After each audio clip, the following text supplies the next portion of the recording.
"It's your brother's birthday, we won't come." That's what my father said when I called to tell them that Ethan me husband was gone. No pause, no emotion. Just that. They were busy celebrating Jared, their golden son, while I was standing alone in a hospital hallway, still holding the sweater Ethan wore when he collapsed. At first, I thought I'd misheard. Or that maybe, later, they'd realize how cruel it was. But they didn't. Not at the funeral, not the days after. Not even when I sent them the obituary with a single line circled in red. Survived by wife, Madeline Quinnis World. They didn't show up for Ethan. So, 6 months later, I made the world show up for me. One headline. One truth. And the same family who once erased me suddenly found themselves erased from everything they thought they controlled. Growing up, I learned early that in our house, love had a hierarchy and I was never at the top. My brother Jared was the chosen one, the miracle child, the straight-A student turned corporate prodigy turned hometown hero. Every time he sneezed, there was a family dinner to celebrate his resilience. Meanwhile, I was the quiet one, the reader, the girl who asked too many questions and dared to study journalism instead of finance. "You'll never make a stable living writing," my father once scoffed. "Be more like Jared, he builds, you just type." Even my mother, with her soft smiles and pearl earrings, would whisper, "Don't stir things up, Maddie. Your father's under a lot of pressure." I stopped trying to be noticed and started carving a life of my own quietly, stubbornly. That life began to feel real when I met Ethan. He wasn't flashy or rich or wildly ambitious. He was just kind. The kind of man who would slow down to help an elderly woman carry groceries. The kind who stayed on the phone when I had panic attacks during deadline weeks. The kind who looked at me like I was enough. I still remember the first time he met my family. My father eyed him like he was a defective product. "What do you do?" he asked, swirling whiskey in his glass. Ethan smiled. "I coordinate community health programs at a nonprofit." Silence. Then Jared chimed in with a laugh. "So basically, you're unemployed." My parents laughed. I didn't. Later that night, I apologized. Ethan just pulled me close and said, "You don't have to be like them, Maddie. You already shine brighter." That was the first time I realized love could feel like exhaling after holding your breath for too long. We got married in a small park under a maple tree, surrounded by friends, not family. My father didn't walk me down the aisle. Jared was in Cancun. My mother sent a text that read, "Hope it goes well. Don't forget to smile." We built a life far away from them, in Portland. I became a freelance investigative journalist. Ethan worked in public health. We weren't glamorous. We were something better. Safe, real, ours. But I'd be lying if I said I never hoped they'd change. That someday, my parents would pick up the phone just to ask, "How are you?" That Jared would say, "I'm proud of you, Maddie." That maybe, if something terrible ever happened, they'd show up. I was wrong. The day Ethan died, the illusion shattered. And all that was left was the cold truth. They had never really seen me. And they had no intention of starting now. It was a Tuesday. I remember that because Tuesdays were our grocery nights. Ethan always insisted on making a list and double-checking the fridge, even if we only needed milk. That night, I found the list still stuck to the fridge door. He never made it to the store. It started with a headache. Then dizziness.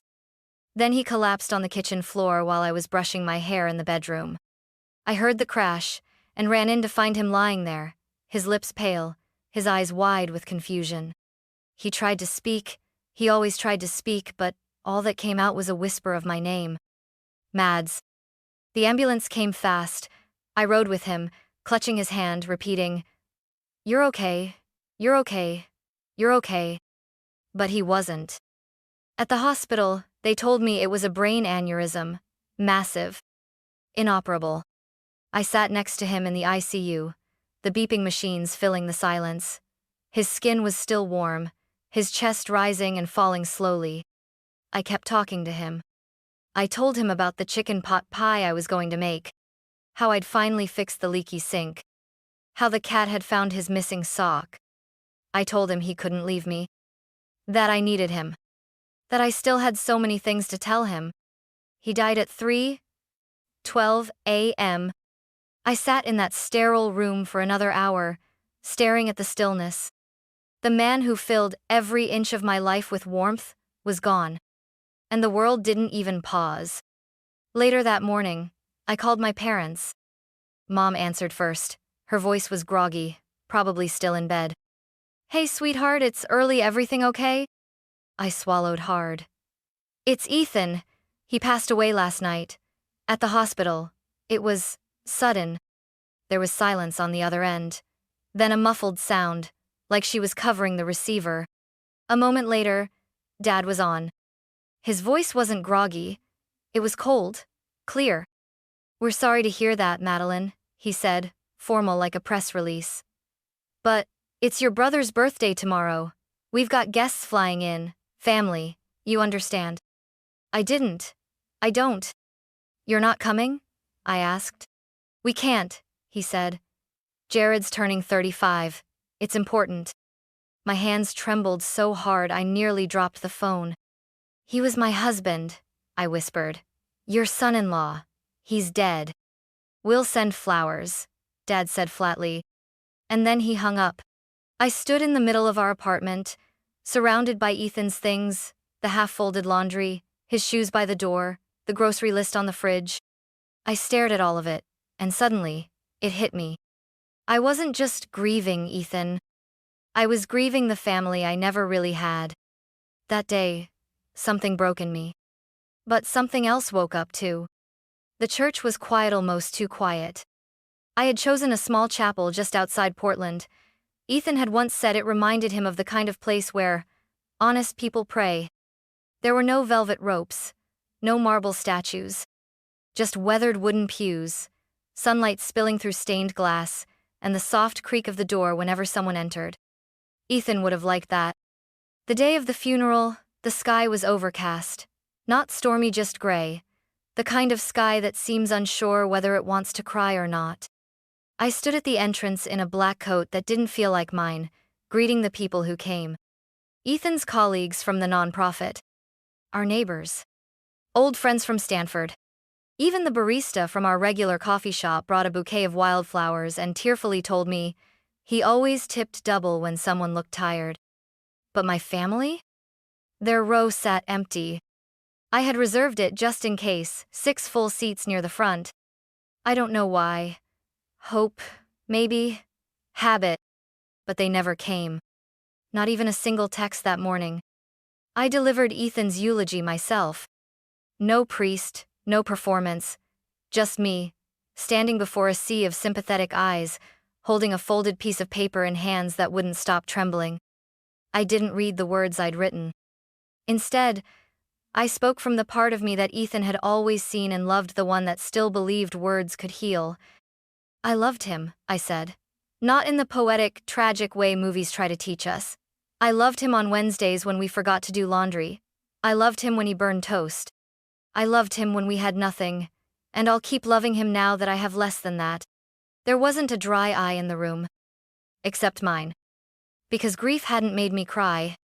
It had made me quiet. Still. Like a field after fire burned, but alive.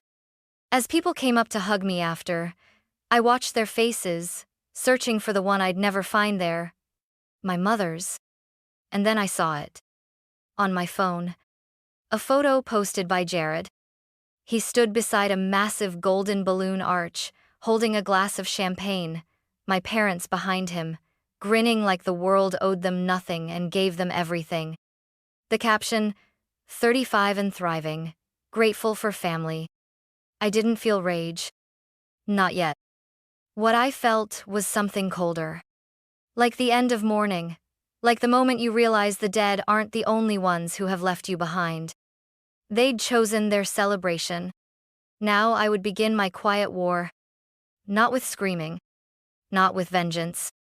But with something far more dangerous. Truth. The world didn't stop. Even though mine had. The funeral ended. The guests went home. The flowers wilted. And I stayed. In our apartment, with Ethan's coat still hanging by the door and his toothbrush untouched in the bathroom. At first, I tried to move on like the books and podcasts said. Grieve, breathe, rest. But no amount of yoga or tea could quiet the question echoing in my skull. How could they not come? For weeks, I barely left the apartment. I stopped answering calls. Even work felt pointless. The stories I used to chase exposés on fraud, misuse of public funds, systemic inequality, none of them could bring Ethan back. And yet, one name kept popping up. Jared Monroe. My brother. The prodigy. The golden child. The community leader now featured in interviews across California, promoting a new civic engagement initiative for young professionals.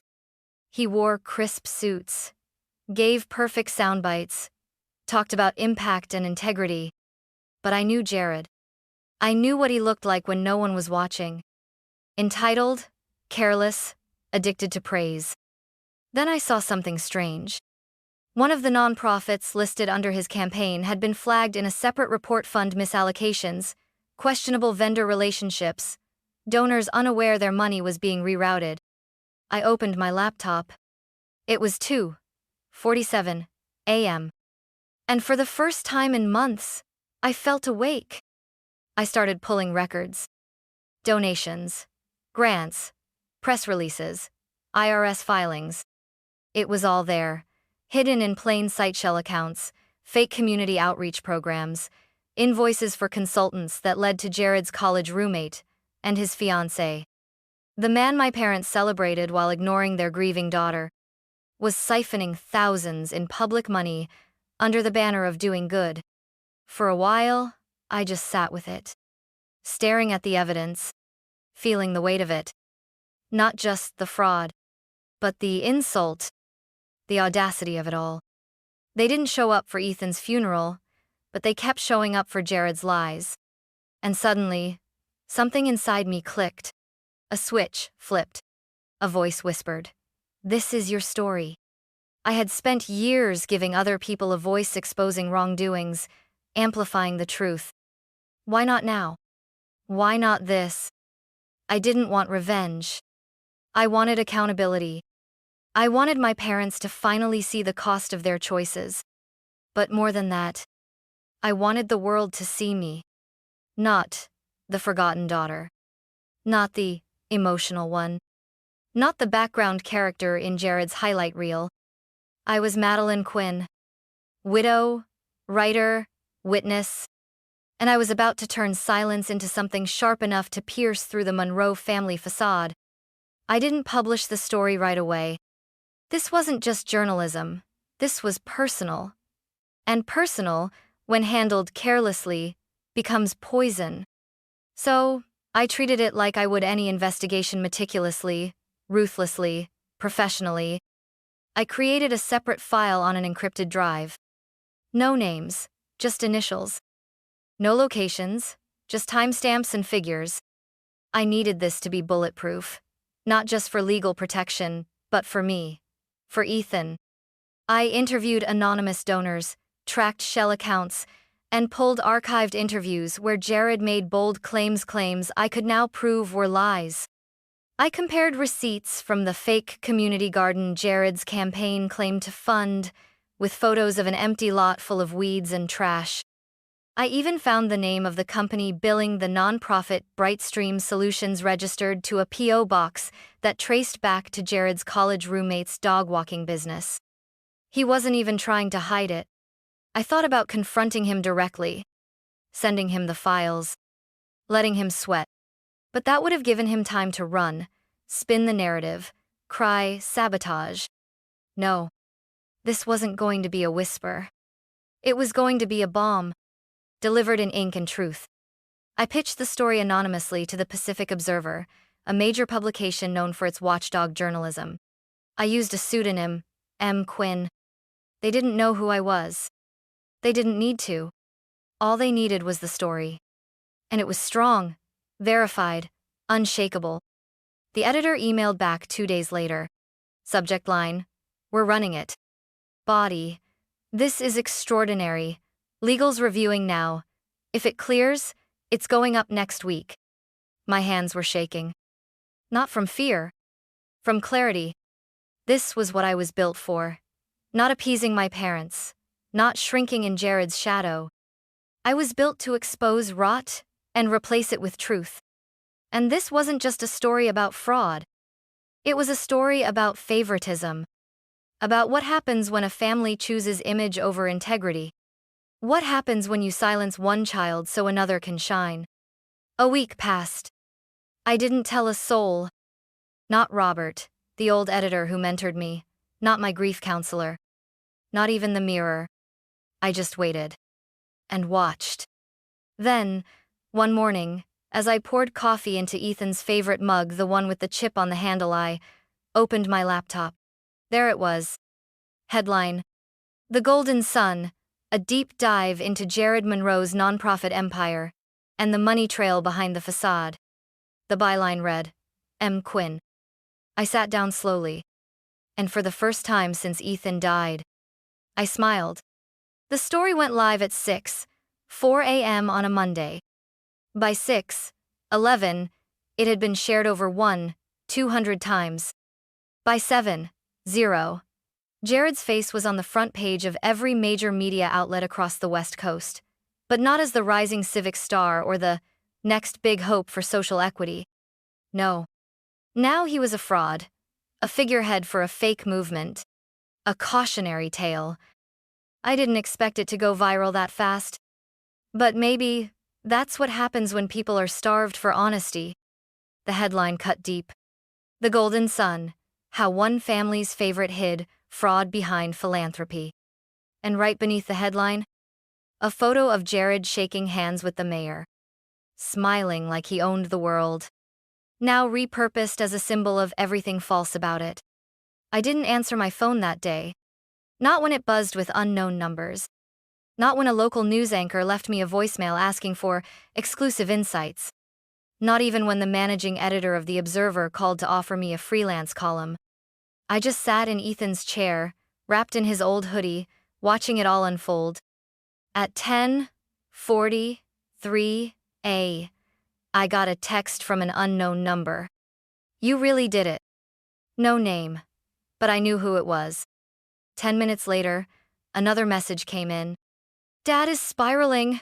Mom is crying. Why did you do this?" That one was signed, Jared. I didn't reply. He wasn't crying when he pocketed donations that could have fed families. He wasn't thinking of me when he laughed at Ethan at our last dinner. He certainly wasn't grieving when he clinked champagne glasses with my parents on the day I buried my husband. At noon, I received an email. No subject line. Just one sentence. "You chose a funeral.